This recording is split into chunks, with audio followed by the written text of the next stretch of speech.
ભગવાનના ભક્તનું મૃત્યુ ક્યારે થયું કહેવાય? પ્રશ્નના જવાબ માટે સાંભળો સાગર કથા 15 જુલાઈ 2024ના અમૃત બિંદુ.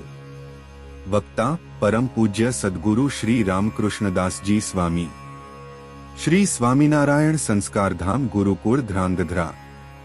માણસનો જન્મ થાય ને ત્યારે મીઠાઈ વેચવામાં આવે. મીઠાઈ વેચવાના પ્રારંભથી માંડી અને જિંદગીની રમત કહેતા જિંદગીની યાત્રા ખીર પર આવીને અટકે છે. કમાલની વાત એ છે કે એકેમાં માણસ ખાઈ નથી શકતો.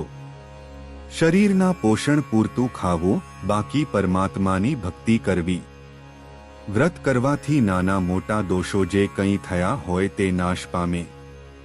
ચાતુર્માસ દરમિયાન ઊંઘ ઓછી લેવી તેવું પણ નિયમ લઈ શકાય. સત્સંગ એ આપણને સાચી દ્રષ્ટિ આપે છે, સાચી દિશા આપે છે. સત્સંગમાંથી આપણે દિવ્ય દ્રષ્ટિ ન કેળવી શક્યા હોય તો માણસ આંખો હોવા છતાં પણ આંધળો છે. ભગવાનના ભક્તના આત્માનું મૃત્યુ એટલે ભગવાન ગૌણ અને વિષયપ્રધાન.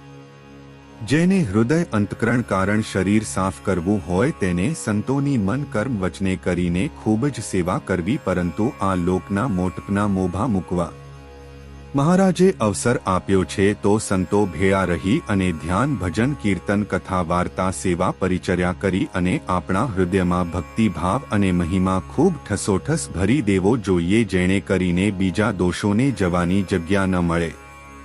જે પ્રદેશ ગામ પરિવારમાં ભગવાનના સંતનો સંબંધ ન રહે અને સંત મહાત્મય અને સંત સંબંધથી દૂર થાય ત્યારે એનામાં સત્સંગ બહુ તો કંઠી તિલક ચાંદલો અને મંદિરે જવા સુધીનો જ રહે છે.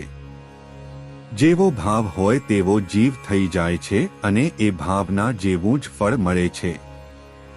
ભગવાનના સંત મળે ત્યારે વિચારવું કે મને સાક્ષાત ભગવાનના દર્શન થયા, આને અલૌકિક મહાત્મય કહેવાય.